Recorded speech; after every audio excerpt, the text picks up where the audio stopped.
Fui la amante, después la esposa, y al final él me engañó igual. Fui la amante, después fui la esposa y, aún así, jamás pensé que terminaría viendo mi vida repetirse como un espejo roto, como si alguien hubiera puesto mi pasado frente a mí para obligarme a mirarlo sin poder apartar los ojos. Nunca imaginé que esta historia empezaría exactamente donde mi culpa terminó. Conocí a mi esposo, mi ex esposo, aunque todavía me cuesta llamarlo así, hace 8 años, cuando él aún estaba casado. Tenía 2 hijos, una vida aparentemente perfecta, un matrimonio que desde afuera parecía estable. Yo lo sabía. Y aún así, elegí involucrarme. Él me habló de un matrimonio muerto, de una esposa fría, de una vida sin pasión, el mismo guión que ahora puedo repetir de memoria. Y yo, joven, vulnerable, hambrienta de atención, creí cada palabra. O preferí creerla. Él se divorció por mí. O al menos eso decía. Unos meses después, yo me mudé a su casa. Y un año más tarde, estaba casada con él, jurando que esta vez sí, esta vez seríamos diferentes, que nuestro amor era lo suficientemente fuerte para sobrevivir a cualquier sombra. Durante los primeros años pensé que lo había ganado. Pensé que yo era la excepción. Pero nadie es la excepción de un hombre que nunca cerró un ciclo. Y yo, aunque no lo quería admitir, era prueba viviente de eso. Los hijos de su primer matrimonio nunca me aceptaron y no los culpo. Ellos vieron llorar a su madre. Ellos vivieron el dolor que yo ayudé a causar. Cada vez que venían de visita, me daban una mirada que decía más que cualquier insulto. No necesitaban gritarme nada, ya sabían que, en algún punto, yo iba a entender lo que su mamá había vivido. Y tenían razón. Un día, sin buscarlo, empecé a notar pequeñas cosas. Cosas que parecían insignificantes, pero que mi cuerpo reconoció antes que mi mente. Primero fue un recibo guardado en su bolsillo. Un restaurante romántico, discreto, perfecto para encuentros que no deben ser vistos. Lo reconocí al instante porque fue el primer lugar al que él me llevó cuando yo era la otra. Me quedé con el papel en la mano, en silencio, sintiendo que algo dentro de mí se doblaba, pero no se rompía. Todavía no. Después vinieron los horarios. Décadas de mujeres engañadas lo saben, los horarios nunca mienten. Él siempre llegaba a casa a las 7:30. Hasta que empezó a llegar a las 10. Luego a las 11. Las mismas excusas de siempre, reuniones, imprevistos, compromisos de último minuto. No necesitaba revisar su teléfono. No necesitaba seguirlo. No necesitaba pruebas. Yo misma había sido la excusa de alguien más. Pero lo que realmente me golpeó fueron los aromas. Una noche, al doblar su camisa, sentí un perfume que me hizo retroceder como si hubiera tocado fuego. No era caro, ni elegante, ni sofisticado. Era dulce, floral, demasiado juvenil. Era el tipo de perfume que yo usaba cuando empezamos nuestra aventura, antes de que él me dijera que necesitaba algo más discreto para que su esposa no sospechara. El karma no solo llegó. Llegó oliendo exactamente igual que yo. Me quedé sentada en la cama, sujetando la camisa entre los dedos, sintiendo que mi pasado me respiraba en la nuca, como un fantasma que por fin había cobrado forma. Pero nada, absolutamente nada, me preparó para lo que encontré después. Un labial. Rojo. Perfectamente marcado en el cuello de una camisa blanca, con la intención exacta con la que yo dejaba mis señales cuando quería que su ex lo confrontara. Una señal hecha para ser encontrada. La miré, largo rato. Era como verme a mí misma, pero desde afuera. Como si alguien hubiera tomado mi peor versión y la hubiera colocado sobre su ropa para recordarme que los ciclos no se rompen sin consecuencias. Y entonces pasaron ellos, sus hijos. Vinieron una tarde a recoger unas cosas. Él no estaba en casa. Yo intenté ser educada, como siempre, pero no había nada que pudiera suavizar el aire entre nosotros. Antes de irse, el mayor se detuvo frente a mí y dijo, sin maldad pero con una sinceridad que me atravesó. Ahora entiendes lo que vivió mamá. El menor añadió. Ojalá tengas más autoestima que ella y lo dejes. Fue ahí, exactamente ahí, donde entendí que mi historia se había convertido en un espejo perfecto. Que yo era ahora la mujer que alguna vez herí. Que estaba viviendo el mismo guión, palabra por palabra, gesto por gesto, perfume por perfume, traición por traición. Pero también entendí algo más. No iba a repetir el final. No iba a quedarme llorando. No iba a esperarlo. No iba a competir con nadie. No iba a pedir explicaciones que ya conocía. No iba a convertirme en mi propia versión de la mujer destruida. Esa noche, cuando él llegó con la misma excusa gastada y el mismo aroma que no era mío, lo observé en silencio mientras se quitaba los zapatos, hablaba por teléfono y se comportaba como si nada estuviera mal. Y pensé: esta vez, yo no voy a ser su víctima. Esta vez, yo voy a ser su consecuencia. Y así empezó todo. Actualización 1. Después de aquella noche en la que encontré el labial, el perfume y los silencios que ya no podía justificar, algo dentro de mí se apagó. O quizá no se apagó, solo dejó de defenderlo. No fue una decisión consciente, no fue una estrategia. Fue un cambio interno, dejé de reaccionar. El silencio, ese mismo silencio que yo alguna vez odié cuando era la amante, se convirtió ahora en mi refugio, y en mi arma. Él no estaba acostumbrado a eso. Siempre tuvo una esposa, primero la suya, luego yo, que preguntaba, que reclamaba, que lloraba, que buscaba explicaciones. Pero esta vez, cuando empezó a llegar tarde, cuando dejó de mirarme a los ojos, cuando su teléfono se volvió una extensión de su cuerpo, yo dejé de participar. No le pregunté dónde estaba. No le dije que lo esperaba. No mencioné nada del perfume ni del labial. Solo observé, y escuché lo que antes me negaba a oír. Porque las mentiras hablan solas cuando uno deja de interrumpirlas. Una mañana, él aún dormía profundamente a mi lado, fui a recoger la chaqueta que había dejado tirada en el sofá. No pensaba revisarla, pero al levantarla, un papel cayó al suelo. Era un recibo del estacionamiento de un hotel. Un hotel de fachada discreta, sin logos llamativos, de esos donde todo se paga al contado y nadie hace preguntas. Lo conocía muy bien. Ahí nos vimos muchas veces cuando él era casado y yo era el secreto. Me quedé mirando el papel como si fuera una fotografía del pasado. Lo puse de nuevo donde estaba. Y continué mi día como si nada hubiera pasado. Pero dentro de mí, una puerta se cerró. Los cambios en él eran pequeños pero claros. Antes dejaba su teléfono en la mesa mientras se duchaba, mientras cocinábamos, mientras veíamos televisión. Ahora empezó a llevarlo consigo al baño. A ponerlo boca abajo. A activar silencios que nunca antes usaba. A reírse solo cuando recibía mensajes. Esa risa. Esa risa la conocía demasiado bien. Era la misma que él tenía cuando yo era su secreto, no su esposa. Era la risa de alguien que se siente deseado y prohibido al mismo tiempo. Y esa risa ya no era para mí. No buscaba pruebas. Pero las pruebas, cuando existen, encuentran su camino. Una tarde, al subir a su auto para ajustar el asiento, vi un brillo rosado en la esquina del asiento del copiloto. Era una sombra de labial. No era mío. Era un rosa juvenil, más dulce que elegante. En otra ocasión, limpiando la casa, encontré un cabello largo, negro, en una bufanda suya. Yo no tengo el cabello así y nadie más había estado en nuestra casa. Cada una de estas pequeñas cosas, insignificantes por separado, comenzaron a construir la silueta de una mujer que yo todavía no conocía. La nueva yo. La siguiente ilusión que él estaba alimentando. La continuación de un patrón que nunca detuvo porque yo misma lo había justificado alguna vez. La conversación que confirmó lo que ya sabía. Un jueves, mientras él se preparaba para una cena rápida con colegas, me acerqué y, con una calma que incluso a mí me sorprendió, le pregunté: ¿vas lejos? No era una pregunta acusatoria. Era apenas una frase casual. Pero su reacción lo traicionó. Tragó saliva. Sonrió forzado. Y respondió demasiado rápido. No, nada importante. Cosas del trabajo. Ese, nada importante, me recordó a todas las veces que él salía a verme cuando aún era casado. Las mismas palabras. El mismo tono. La misma incomodidad. Pero, sobre todo, había otro detalle.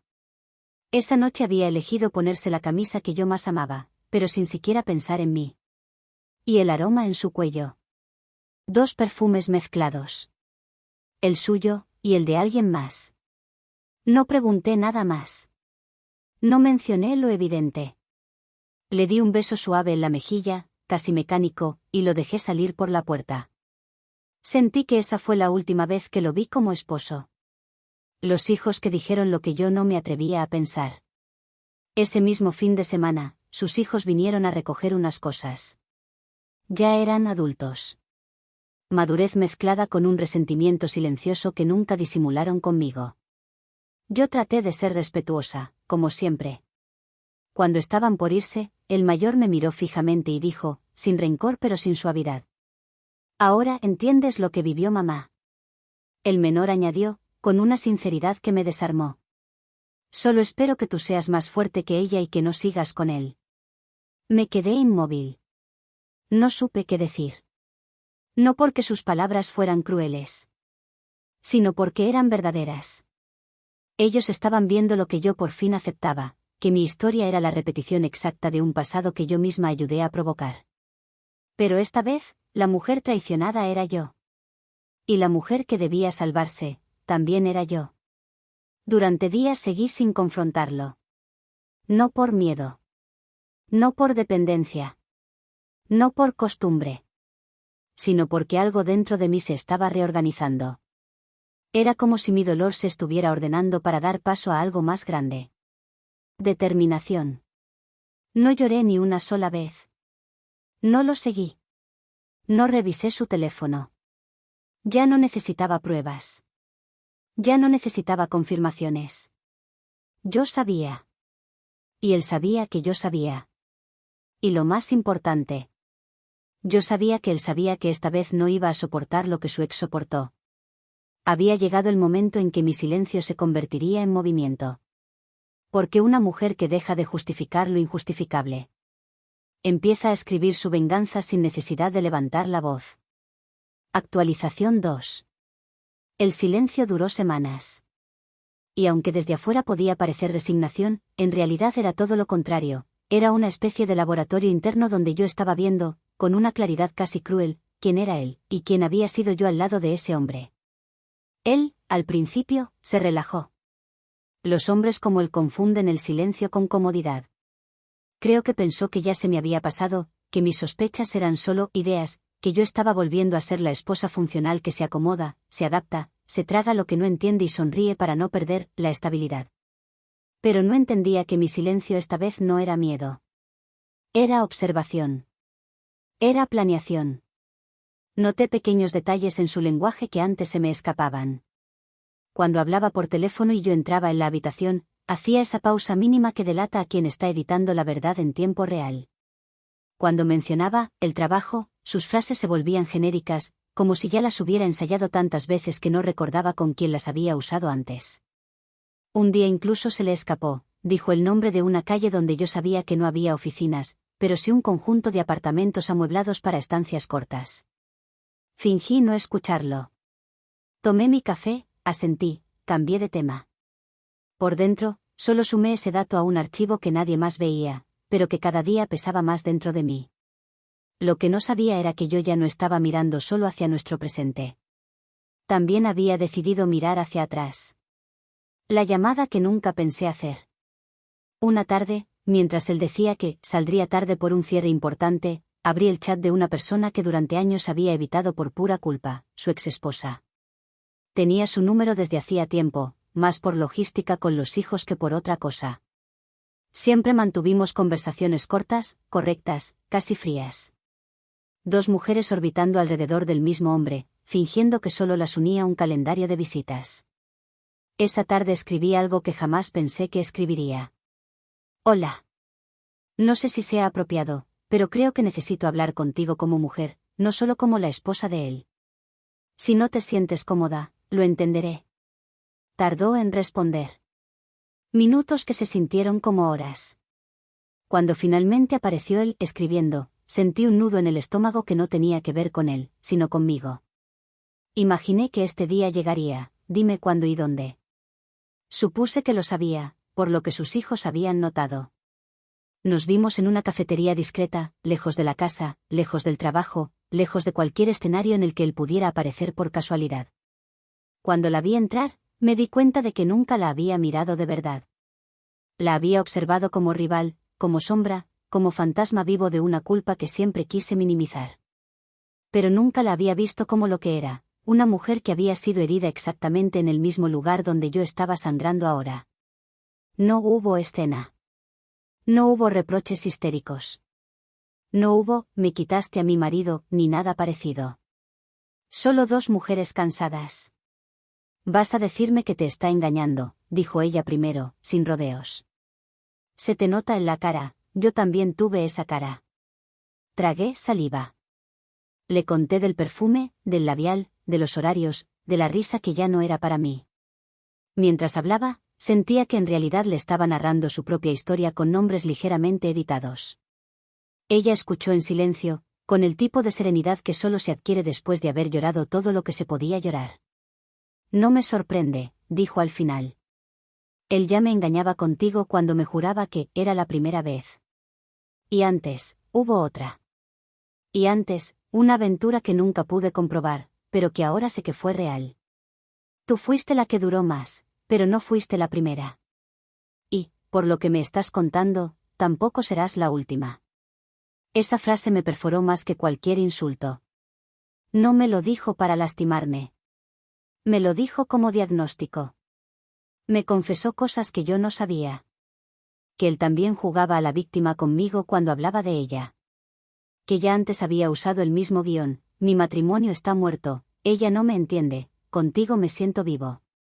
Que incluso cuando ya estaba conmigo oficialmente, en los primeros años, ella sospechó que había alguien más, además de mí. Y ahora, todas las piezas encajaban. No fuimos amigas al salir de esa cafetería. No nos abrazamos como si compartiéramos una hermandad mágica. Pero sí salimos con algo en común. Ella, con la confirmación de que había hecho bien en irse. Yo, con la certeza de que también tenía que irme, y que esta vez no iba a tardar años en reaccionar. Antes de despedirnos, me dijo algo que se me clavó en la memoria. No intentes ser mejor mujer para ver si así cambia. No cambió por mí y yo era la madre de sus hijos. No cambiará por ti. No va a cambiar por nadie. Haz lo que tengas que hacer, pero hazlo rápido, por ti. La mentira digital. Si con su exesposa tuve una conversación directa, con la otra las cosas fueron distintas. No la busqué, pero el algoritmo la puso frente a mí. Un día, revisando redes, me apareció una foto suya reaccionando a una publicación de él. Una cuenta con candado, pero con una biografía muy parecida a la que yo misma hubiese escrito años atrás. Amante de los cafés de madrugada, de las conversaciones profundas y de las personas que te hacen sentir viva. Recordé su perfil secreto, ese donde escribía que estaba atrapado en una relación que se apagó. Ahora empezaba a conectar puntos. Sin pensarlo demasiado, creé una cuenta alterna. No para agredirla, no para insultarla, sino para hacer algo que nadie hizo por mí, advertir. Escribí. No me conoces. No quiero problemas contigo. Pero el hombre con el que estás saliendo está casado. Tiene un historial que probablemente no te ha contado. No te escribo como esposa despechada, sino como la mujer que un día fue lo que tú eres ahora. No esperaba respuesta. La que llegó, unos minutos después, fue corta y defensiva. No sé quién eres ni por qué inventas cosas. Él me dijo que estás separado. No me escribas más. Podría haber insistido, mandar fotos, pruebas, copias de documentos. Pero no lo hice. Porque, aunque quise advertirla, entendí algo brutal. Nadie me sacó de esa ceguera hasta que yo misma estuve lista. Ella estaba ahora en ese punto en el que yo estuve, creyendo lo que le convenía creer, sosteniendo la historia que le daba sentido a lo que quería sentir. Dolió, pero la solté. Yo no iba a convertirme en detective a tiempo completo para salvar a alguien que aún no sabía que necesitaba ser salvada. Lo que sí hice fue otra cosa, guardé esa conversación. No por ella. Por mí. Porque ahí estaba, por escrito, la prueba de que él repetía exactamente el mismo mecanismo, el de presentarse como separado, incomprendido, encerrado en una relación muerta mientras cenaba en mi mesa todas las noches. El punto de quiebre. La noche en que decidí que no había vuelta atrás no tuvo nada de espectacular. No hubo grito, no hubo cachetada, no hubo escena. Él estaba sentado en el sofá, viendo una serie, con el teléfono en la mano. Cada tanto sonreía hacia la pantalla. Yo lo miré desde la mesa del comedor. No como esposa. No como amante. No como víctima. Lo miré como si fuera un extraño ocupando un espacio que ya no le pertenecía. Le pregunté, casi con curiosidad clínica. Si hoy yo hiciera lo que tú has hecho, si yo tuviera a alguien más, ¿me lo perdonarías? Se rió, molesto, incómodo. No digas tonterías. Tú no eres así. Exacto, respondí. Yo no soy así. Pero tú sí. Y no sé en qué momento decidí que eso tenía que ser suficiente para mí. No hubo pelea. Él intentó darle la vuelta a la conversación, acusarme de paranoica, de dejarme llevar por ideas. Yo no contraataqué. Solo dejé que hablara. Mientras repetía excusas que ya conocía, sentí dentro de mí algo muy sencillo. Ya no me importaba convencerlo de nada. No necesitaba que admitiera la verdad para que la verdad existiera. No necesitaba una confesión para tomar una decisión. Esa misma semana, sin anuncio dramático, pedí cita con una abogada recomendada por la exesposa. No buscaba destrozarlo económicamente, pero tampoco pensaba salir de esa historia como si todo hubiese sido un malentendido. Le llevé todo, copias de chats, fechas, horas, recibos, fotos de la camisa con labial, capturas de su perfil secreto, el mensaje de la amante donde negaba mi existencia. Ella lo revisó en silencio y dijo: no necesitas escándalo, necesitas estrategia, y ya tienes lo más importante, tu decisión tomada. Salí de ese despacho con algo que años atrás no tuve, un plan. No sabía exactamente cómo sería el final, pero sí algo esencial. Esta vez, el final no lo iba a escribir él. Actualización 3. A partir del momento en que firmé con la abogada, todo lo que hice fue deliberado. Cada gesto, cada silencio, cada respuesta corta, cada haz lo que quieras, fue una pieza más de un tablero que él creía manejar, pero que ya había perdido sin darse cuenta. No cambié mi rutina de golpe. Seguí levantándome a la misma hora, preparando café, contestando mensajes de trabajo, lavando la ropa, manteniendo la casa en orden.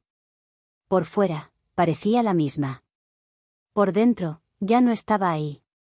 Mientras él se perfumaba para salir, con colegas, yo organizaba carpetas digitales con evidencia. Mientras él escribía mensajes con esa sonrisa tonta que tanto reconocía, yo revisaba documentos de bienes, cuentas, movimientos, deudas, posibles riesgos. Mientras él decía que estaba agotado, yo guardaba poco a poco mis cosas más importantes en una maleta que quedó escondida en el closet de la habitación de huéspedes. No estaba huyendo. Me estaba preparando para irme de pie, con la cabeza alta. La cena, familiar. La idea no fue mía, pero la adopté como si lo fuera. Su exesposa me escribió un día: voy a hablar con él por algo sobre mis hijos. Si quieres que todo quede claro, tal vez sea útil que estemos los tres. Una sola vez. No era un complot de película. Era un cierre que, de algún modo, nos debíamos todos, ella, yo y, sobre todo, sus hijos. Le dije al que necesitábamos hablar de ciertos temas familiares, que sería bueno invitarlos a cenar un domingo, sin ocasiones especiales, solo para organizar algunas cosas. Él aceptó, confiado. Ese es el problema de las personas que se creen más listas que todos, no imaginan que alguien pueda anticiparse. Llegó el domingo. La mesa sencilla, comida normal, nada espectacular. Primero llegaron los hijos. Se veían serios, pero no hostiles. Él los saludó con una alegría un poco exagerada, como si necesitara demostrar algo. A los pocos minutos, sonó el timbre de nuevo. Cuando abrió la puerta y vio a su exesposa entrar, sentí el golpe de aire en el ambiente. No hizo falta ser psicóloga para leer su cara. ¿Y ella qué hace aquí?, preguntó, volteando hacia mí con ese tono que siempre usaba cuando se sentía acorralado. Tranquilo, respondí, sin levantar la voz. Solo vamos a hablar los 5. Es el mínimo que nos debemos después de todo lo que ha pasado. No gritó por vergüenza ante sus hijos, estaban ahí. Se acomodó en la silla, tenso, intentando sostener su papel de hombre razonable, de adulto responsable. La exesposa lo miró con una calma que me impresionó. Yo me limité a observar. La conversación no empezó con acusaciones. Empezó con hechos. Ella habló de su matrimonio, de cómo él juró que conmigo sería distinto, de cómo le prometió que nunca volvería a repetir lo que había hecho. Yo conté lo que había encontrado: el perfume, el labial, los horarios, el recibo del hotel, el perfil falso, el mensaje de la amante. No hubo dramatismo exagerado. Solo descripciones, fechas, datos. Él intentó invalidarlo todo. Están exagerando. Se están poniendo de acuerdo para hundirme. Eso son cosas del pasado, malinterpretaciones, casualidades. El mayor de los hijos lo interrumpió con una soltura que nunca había visto en él. Papá, basta, ya conocemos este discurso. Lo usaste con mamá. Lo estás usando con ella.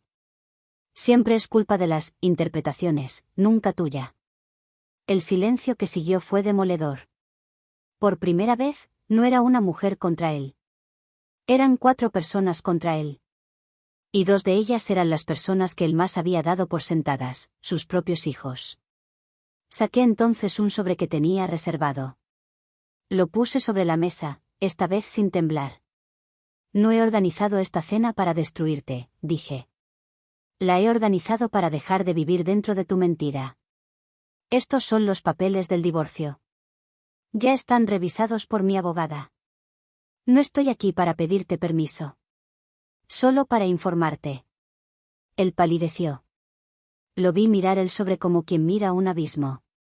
Lo abrió, leyó algunas líneas, lo cerró de golpe. No puedes hacerme esto. Todo esto lo hemos construido juntos. No voy a firmar nada. Te estás dejando llenar la cabeza. Estás tirando tu matrimonio a la basura por un par de sospechas. No son sospechas, respondí. Son patrones. Y si algo me enseñó tu exesposa es que las segundas oportunidades que tuviste ya las gastaste hace años. Yo no voy a ser la tercera temporada de una historia que ya está podrida desde el piloto. Su exesposa, con una serenidad casi quirúrgica, añadió. Ella no te está destruyendo. Te estás quedando solo con lo que realmente te pertenece, tus malas decisiones. No hubo golpe de mesa. No hubo llanto desbordado. Solo la caída lenta, casi digna, de una fachada que llevaba demasiados años sostenida con mentiras.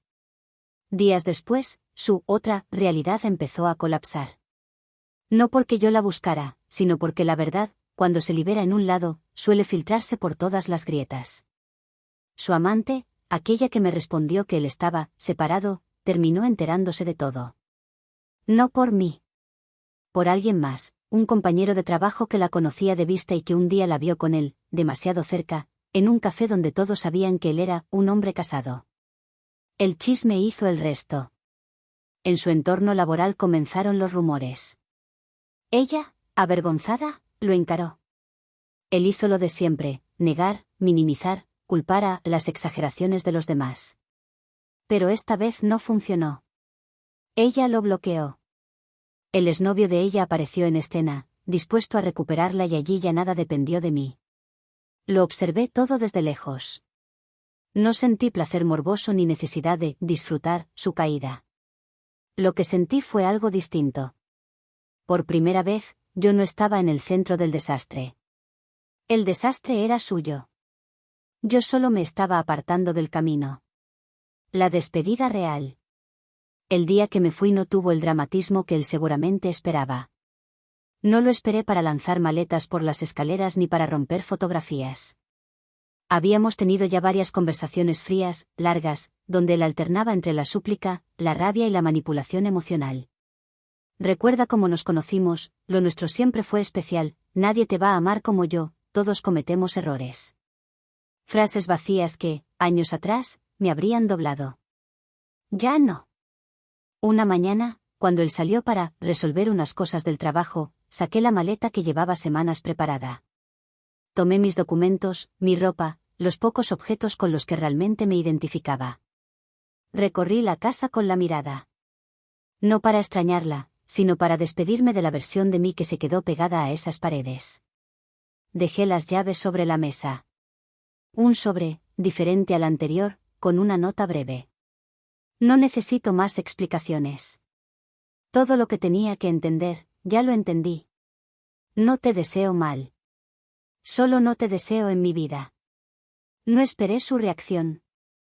No esperé sus mensajes. No esperé su colapso. Salí. Respiré.